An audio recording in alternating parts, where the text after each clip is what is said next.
co-founder of California Minority Alliance, also president of the Southern California Coalition. These two organizations led the legalization of cannabis in California, medical as well as adult use.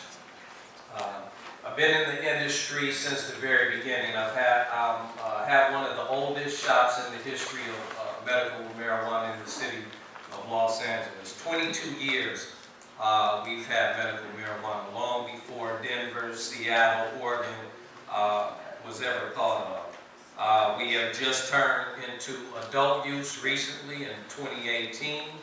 I will say that through my 20 plus years in the cannabis industry, I am considered an expert. I passed Proposition M in the city of Los Angeles with the social equity component, which was very important to me as an African American male. We cannot have the conversation about legalization without talking about social equity, social justice, social reform. It is our civic responsibility to address these issues when we talk about legalization. Decriminalization does not go far enough. It still is a crime. People are still being locked up. I think the gentleman prior to me gave statistics about people still being locked up in Denver because of the decrim laws. When you legalize something, that's it. You legalize it. There is no criminality in it. When you decrim something, it's still on the books as a law. And as the senator said, we are 3 times more likely to be arrested for the same crime that our white counterparts are doing at a rate more than we are. That's statistically true. And I'll just go through some statistics from the ACLU and the NAACP. And by the way, I am a member of the California Black Caucus. The laws, the higher arrest rates and incarceration rates for these communities are not reflective of increased prevalence of drug use, but rather law enforcement focus on urban areas, low-income communities, and communities of people of color. Disparities in the arrest and incarcerations are seen for both drug possession, law violations, as well as low-level sales. Those selling small amounts of drugs to support their own drug use may go into jail for decades. This is unequal enforcement ignores the universality of drug dispensing as well as the universal appeal of drugs themselves. It becomes clear that mass criminalization of people of color are particularly young African American males. It is as profound as the system of racial control as Jim Crow laws were in this country in the mid-60s. And I'll give this report over. It has a whole host that I won't read of statistics regarding mass incarceration, small drug possession, small drug use. What we did in California, and I'll go over some of the things that I heard in other testimonies that I really like, because I do support the 3 people that spoke in areas prior to me. But let's just address homelessness. Homelessness in California, with us having the medical marijuana industry and now adult use, has gone down because of the revenues received from the cannabis industry. Not going up, but going down. We are a tourist state, one of the largest tourist states in the country as well, and we have not had an increase of homelessness. I don't know what Denver's issue is with their homelessness, but we attack our homelessness aggressively. There is no such thing as a drug-free city, because if there was a drug-free city, then we wouldn't have had the failed war on drugs. So let's be clear about that. When people say that they want a drug-free city, I think we really need to think about what that looks like. I've had this conversation many times. Well, we have a drug-free city, but that's the same city that has marijuana sales illegally. that has cocaine sales, meth sales, illegally. There is no such thing. So the field-worn drugs, it just didn't work. We have to address it from another angle and another issue. And I'm glad that the senator asked a question to the young lady that was here prior. How did he obtain his cannabis? And because I was concerned that a shop owner would not educate the consumer about the use of cannabis if they've never used it before. If someone comes into my shop and purchases cannabis, we give them an extensive interview about their cannabis use, and are they a new user, or are they users that have been using prior to, so that we can educate them. We would never give them high levels of THC if they never used cannabis before. And that would be just like a doctor giving me something, a Vicodin or something for just a over-the-counter pain issue. So we're very educated. Education to me is one of the most important things within this industry. I kind of felt like I was in a reefer madness zone sitting back there a minute ago with all of these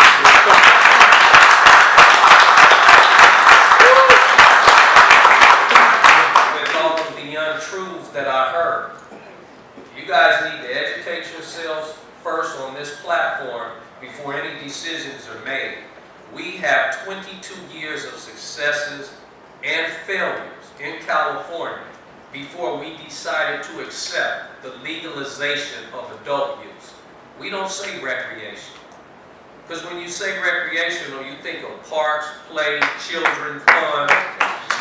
That's not where it's at. It's adult use. And when you say adult use, you take children out of the conversation. Because we do not want our children consuming cannabis. I have 5 daughters. None of them consume cannabis because of the educational platform. Now, they tried it, yes, but they were adults when they tried it because they had their father there to give them that education. I think the biggest key is education, education, education. That's for the people who say no, as well as the people that say yes. That's for the consumer, the non-consumer. That's for our children in school to understand why you don't partake in this until you're an adult. You're responsible and able to make right decisions for yourself. The same as alcohol. 21 years and above. You don't drink as a minor, and you should. We do not promote that, and we stand by adult use.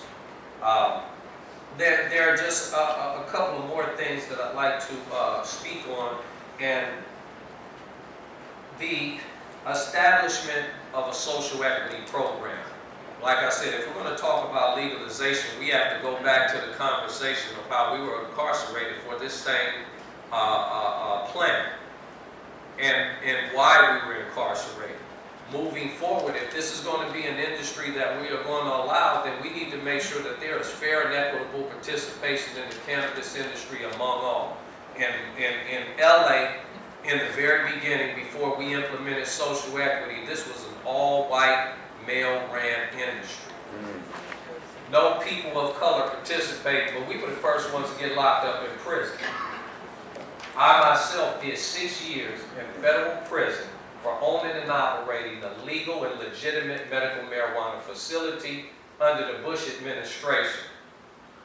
Let me just explain to you the devastation it did to my 5 daughters, who didn't have a father in the home for 6 years. I missed 3 graduations, 3 proms. I'll never get that back for doing the same thing that my white counterpart was still out on the streets doing in the same manner that I was. So when we talk about moving forward, let's make sure that we address those issues. When we talk about legalization and we begin to bring this program in the fold, let's make sure that there's fair and equitable participation among all. I hold a whole host of knowledge within myself that I've given to the state of California. We're implementing a social equity program even within the state as we speak.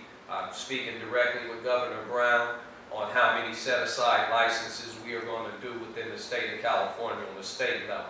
In the city of Los Angeles, just like Oakland, we made sure that we have a social equity program that reflects the people that they operate in. I agree with the gentleman. In Denver, they came to speak to LA City Council. And my question was, why are all the grows and the shops in minority community, but there's only one owner, Wanda James, who owns a medical marijuana facility, or in their state is recreational facility in Denver. They're in our neighborhoods, but we don't have ownership, because one thing we're not about to do is just be workers. We're going to be owners and operators. This is a $1 billion industry. Soon to be $1 trillion industry. And the bishop back there talked about our future of our children owning and operating in $1 billion industry. He also spoke about you can't get a job because you smoke cannabis. Well, come work for me. I pay $20.50 an hour. That's the average pay for a cultivator with no education within the industry. $20.50 an hour. And you can consume cannabis, because I'm not going to drug test you. And we have other components within the cannabis industry that will hire people. Now, I'm not saying what he's saying is not correct. Yes, if you want a civic job and that's the direction that you want to go in, then you need not to consume cannabis. Be responsible. I support that. But if you want to come into this industry, which we've been around, and it's going to be growing. New Jersey may not say yes today, may not say yes tomorrow, but you can best believe it's going to come.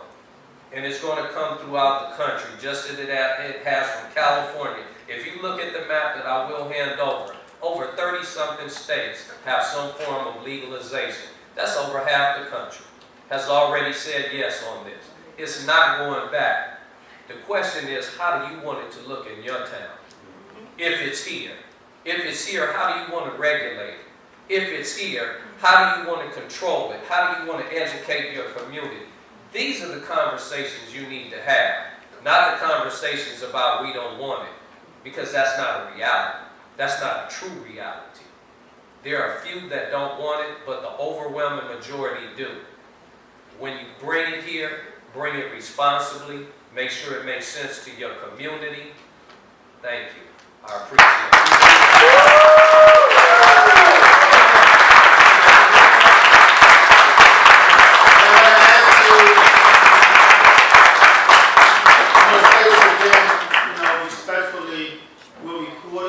So please don't record either side of whatever conversation is. We're recording. If you can't do that, I would ask you to respectfully respect us. You're still in church. Excuse yourself. Take the information. You don't have to agree with it, or you can agree with it. Okay. And I want to thank you, Mr. Grant, for your testimony. And I can say this: whatever is coming, or maybe should come, where federal level is regulated so that we don't have these debates, because when you go city by city, our demographics are different in Colorado and places like that. Probably closer around with Oakland in terms of some of our cities. But the reality is that we're a very tight state and things are looked at differently here. And people are trying to weigh the two, and they can't really do that if they know anything about how to measure out things, okay? Our colleagues been selling this like other folks been selling it, not with your conversation. They've been selling with the fact that it's a social justice issue, which it is, that black folk will be free. So now you understand as a black man our history of slavery and taking the change over. So what folks are saying to us in New Jersey is that there are more black people in jail, and you shouldn't be in jail. And we've been telling you that for a long time. So now you agree with us. Yes, we do. And we want to get you out of jail. Thank you. Then turn us loose. Well, we can't turn you loose. Why can you not turn us loose? Well, we can turn you loose if you sign this legalization bill. Well, if you said we shouldn't be in jail, I shouldn't have to sign anything. So if it's a social justice issue, I can address the social justice issue by way of decriminalization. And I recognize decriminalization number one, don't put you back in jail, even though it's still illegal. You get fines and penalties, but you can have personal use. But if you legalize it, there's still a line where it becomes, okay, illegal. You know, you just can't transport $1 million of drugs, okay? So either way, you're going to have this whole concept of folk being arrested with disproportionate numbers. And we get that. But for someone to say that we will only let you out of jail if you sign a legalization bill, then I'm saying you're holding me hostage. Now, if you understand plantation mentality, that's plantation mentality. If you understand the war on drugs, I can give a whole lecture on the war on drugs, even before Ronald Reagan, 1982. This is a Jim Crow law, the way it's being presented to us. I can show you in New Jersey where the sponsor came back of the legalization bill and said that this is about social justice. And meanwhile, in the interview, when they asked about expungement, the sponsor says, well, maybe that should be a separate bill. I have to think about that. It depends on what degree. Now, members of the legislative bloc caucus, we've rolled this course before when it comes to our communities. When you talk about the number of students at universities in Colorado and elsewhere, we have college towns here. Whereas increased use, people never use it. But the fact of the matter is that our cities are so tight that when you come 5 blocks from South Orange, New Jersey, to the city of Newark, I can guarantee you South Orange don't want these little shops out there in Newark have them. When they come from my office, God forbid if it's going to happen, we know for a fact somebody's going to be killed, violent, crime's going to take place for the money. They're going to say it's racial. If Newark does not want it, and you go 5 blocks to South Orange to see where University is, then the police going to be stopping our folk. And with this legislative bloc caucus and the leadership of Joe Charles, woman justice, who led the fight for racial profile in the state. And they're going to claim it's racial profile when it's not, it's police checking people in the traffic. And so we have some issues here that have not been addressed. There's information our people is not being given based on what we know now, and that's why we're having these hearings. If in fact there was a bill passed, we are not going to sit back and say we're not going to participate. But in New Jersey, there need not be a legalization bill passed, so we don't have to get to that point of question, but that's up to the folk. In our state, unlike the other states, they don't want to do a referendum. They don't want the people to decide because the conversation, if we put on referendum, the people in New Jersey are going to vote it down. Now, they're probably right because the latest poll said that most New Jerseyans don't want it, unlike the rest of the country or whatever the polls are people doing. And so if the majority of people put out a referendum don't want it, then why would we do it? This question we're raising our own mind. And so I just want to share that with you because as you move across the country speaking and give advice, look at the demographics and do a little bit more on what's taking place in those particular states and municipalities and see those slight thin line differences. And so we're looking at it, and that's why we want all the information. We hear it loud and clear. If you could leave a copy of your testimony, if you will, with the table, and someone tonight has a question for you. And send it here. Do you think the school to prison pipeline will increase or decrease with the passage of adult use marijuana, and why? I think it would decrease due to the fact that it takes it, once you legalize something and put it in a controlled market, and you take it out of the hands of the criminal element, like we have in the city of Los Angeles. And so it is decreased illegal sales of cannabis on the streets where we now have them in controlled environments. So it is decreased that. Plus we put education back into the schools so that we can educate our youth on why not to entertain or consume at a rate under 21. It was $3 down from my legislative office. So, I would really like to know some more specifics about your social equity component. The areas that you were able to either establish or explore as a social equity. So what we've done is a secret report. report on social equity. We identified the areas that were heavily impacted by the failed war on drugs, high arrest rates, things of that nature, to determine what were the areas that were impacted the most. And so what we did is people who came from those communities were able to apply within the social equity program. It gave them, in a sense, a priority status to apply for a license within the social equity program. Our thing was about making sure that we weren't just workers within the industry, but owners and operators as well. And like I say, an all predominantly white male-ran industry. Once we identified that, we made 3 tiers. One, those people who have been arrested for marijuana drug offense, non-violent drug offense, marijuana crimes, were able to apply within the social equity first tier. Second tier, those who lived in those impact zones. And I can also forward you this full report with how our tiers are structured within the city of Los Angeles, and put you in direct communication with our Commissioner Cat Packard. And then the third tier was the impact zones. The fourth tier were those who wanted to open up a business but invest in the social equity. So someone who applied in the first and second tier, or who wanted to apply in the first and second tier but didn't have the financial wherewithal, and someone wanted to come in and invest in that person and say, I'm going to invest in this individual to open up shop, and they would own a percentage within that, would be in the third tier. Because we know that finances is also something that we had to address within the minority community. So the social equity component, did it focus primarily on the entrepreneurial aspect? Yes. As a focal area? Yes. It focused mainly and directly on ownership. Also, as an organization, we also do the educational platform. So we are the educational platform for the industry. We also created, we have here with 2 of our representatives from the New Jersey Minority Alliance, and they have all of the information, and they will be doing the same educational platform that we did in LA.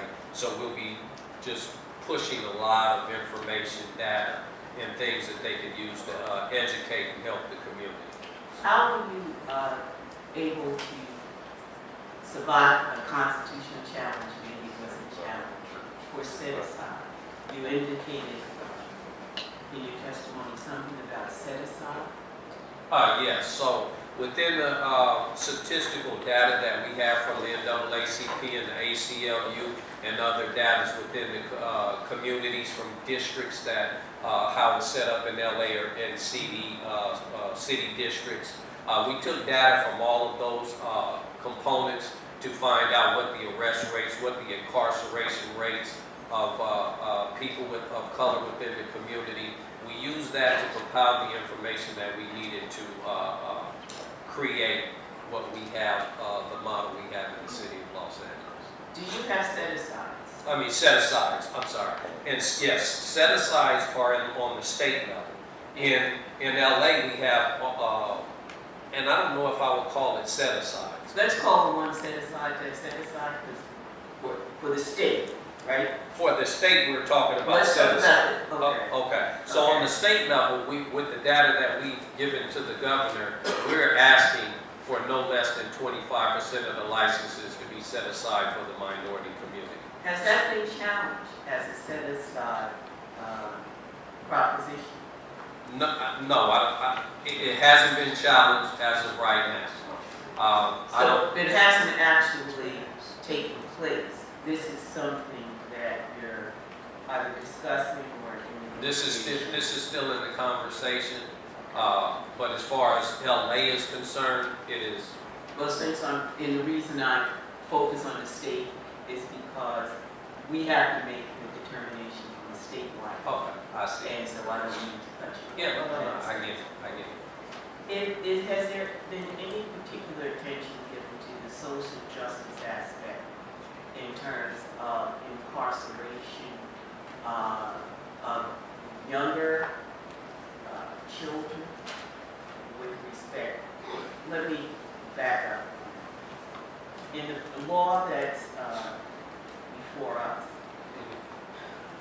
not going to be allowed to use marijuana in any form, in any government housing. It is illegal, or will be illegal, of course, to use marijuana in public. So that the use of marijuana, since it is legal and you want to use it, but you can't use it in the project, it then will push the usage on the street. And though it will be illegal, and therefore, Yes, right, we've had that the conversation.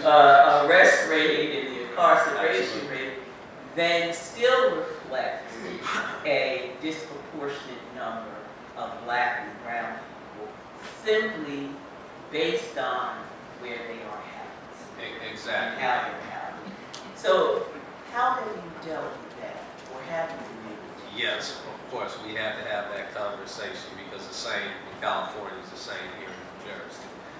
If you are in public housing and you're consumed, you will be kicked out of your public housing. There are certain places that you rent, you cannot consume inside your own place that you are renting. And so it does push people into the streets. It pushes people into the parks or public places, which is it's illegal for public consumption. So we've addressed that with lounges. We've addressed that with designated lounges, almost like cigar lounges or places that we have where you can consume beer. So would those lounges and places be predominantly in Black and brown neighborhoods, since predominantly Black and brown people may live in the projects? So let me just give you the history of at least California, LA. All of the shops were all in the white area at first. I was the first one to bring one to my community because I felt I wanted to keep the money in our community. So I was the first one to open up in the Black area, but all of the shops were in the white area. So it's a little different in California. Now we are trying to make sure that it's not just all white ownership, but that there is ownership of people of color within this billion-dollar industry. So we are now making sure that there is fair and equitable participation with people of color, because it was at once we weren't allowed to be involved. And I think you just folks thank you for the information. There are actually two realities that are conflated as if they are not. Because it's the reality of the federal laws that make it illegal, that come up against the state laws. But the state laws, of course, as we know, cannot override the federal jurisdiction. So you have, as I've been, seem to be approaching and trying to find, you have this tension between the two, either with respect to enforcement, and even though there are the wonderful intentions to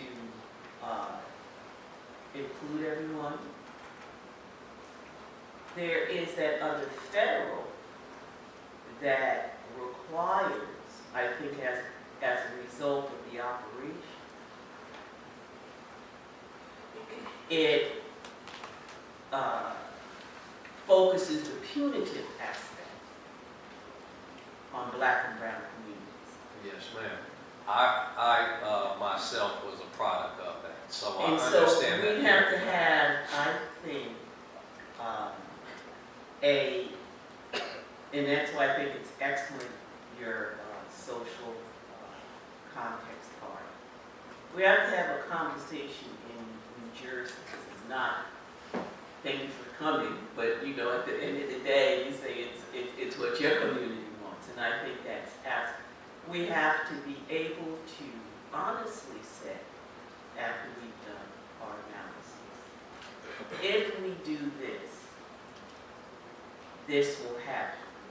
Because even though we can control our state legislative reaction and platform, we cannot control the federal. And by not controlling the federal is where the punitive aspect of how it would affect brown and black and other communities. Yes. So, you know, I'm a grandmother. I am very kind of focused on what happens, not what because you have the best of intent. That is clear. But what happens as a result of the operation of this dual kind of jurisdiction, one of which I don't have any control over. So, I'd like to speak to that just briefly. What we've done in California is put a couple of bills into place, layered bills. We have AB 1578. This is a layered bill which doesn't allow the federal government to communicate with the local law enforcement. So and I'm sure it's a few law enforcers here that would understand what I'm talking about. In order for the DEA or the feds to come into your town, they have to communicate and get intel from the local jurisdiction because they don't know what the terrain is like within this city versus that city. So there has to be some communication, and then they have to go to a judge, get a subpoena, get this and that. Well, we cut that off in California. There is no communication between the federal government and the local jurisdiction in cities and states that in our state that has the legalization of cannabis. We cut that off. So that is a bill that protects us from the federal government coming in and creating that conflict of law where they come in and raid. So if you've noticed, since we have legalized, as well as Denver is legalized, and Washington and Oregon, there has been no federal intervention. Also, the Robacher and Dana bill that has come out, that is also the CJS amendment, that defunds the federal government from interfering with any state that has legalization of cannabis within their state. So there are things. Is that medical? That's well, medical. So that's only medical. So we put the medical, which is 2 doors down from my legislative office. We're going to put that in a different category. Yes, okay. But the AB 1578 works for legalization across the board, medical or adult use. And that's what we put in place to protect the citizens of California. But the feds can still come. The feds. They can talk to you. They can talk to the local police. No, they cannot. No, but I mean, even if they don't talk to the local police, that's not a bar to the feds coming. That's a process. That's not. It's a process that they would have to go through, and to be honest with you, I don't really know enough about the federal government in reference to them being able to step over our laws, but I know they do have to have the okay of the governor. So that, and this is not your issue, that New Jersey may be in a different position. And so we just have to be able to have address that in a meaningful way up front, and that's not your issue. Thank you, and I look forward to reading your information. Thank you. Yeah, Trump hates California, so I figure if he'll attack first in California. Well, you know, it's much easier just to roll down the road from where you live in Jersey, you know? Thank you very much. I'm going to let you go, and I know that you're beyond the time we allocated, but I think it's important that we ask you a couple of questions, okay? Yes. Number one, and I certainly concur with everything Senator Gill says. There needs a lot of other questions to be answered too, as you can see, and you can also apply to see the difference between New Jersey and California. In California, does pretty much everything by referendum, and the unfortunate thing about California, I go back over 30+ years working with California legislators in different capacities, from city council down, is that when you do things, you really can't change them in your back. Proposition 13, you can never change as much as they want to. And so any problem that California is going to have with marijuana, whether it's legal, whether it's medical or recreational, more than likely is not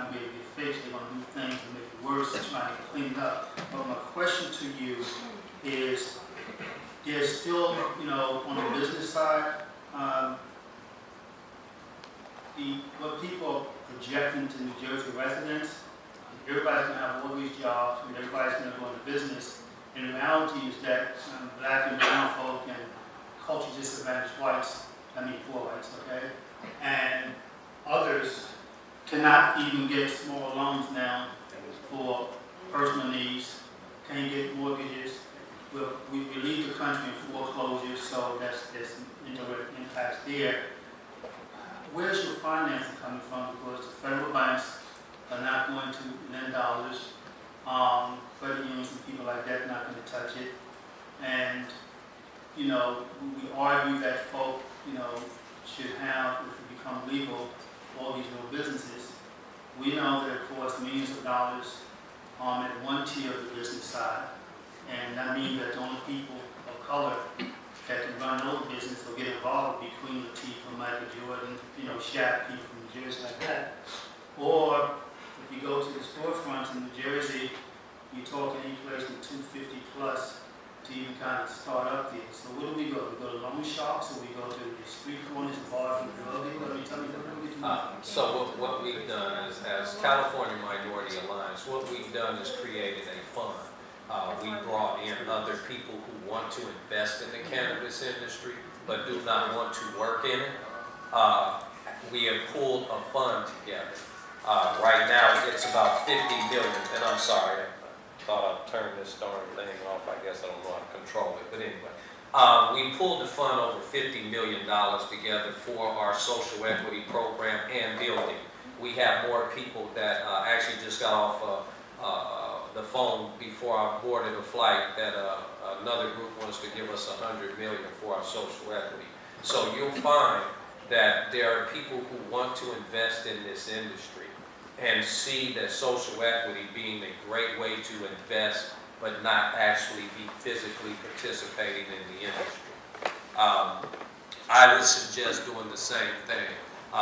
We are a nonprofit organization, Super PAC, C4, and we made sure that we put that component together because me being the leader of the social equity program, I'm not going to walk away from it without seeing that level of success. Okay, thank you very much once again, Mr. Grant, and hopefully your flight back is a safe journey. Okay. Thank you. Thank you for having me. Next, we're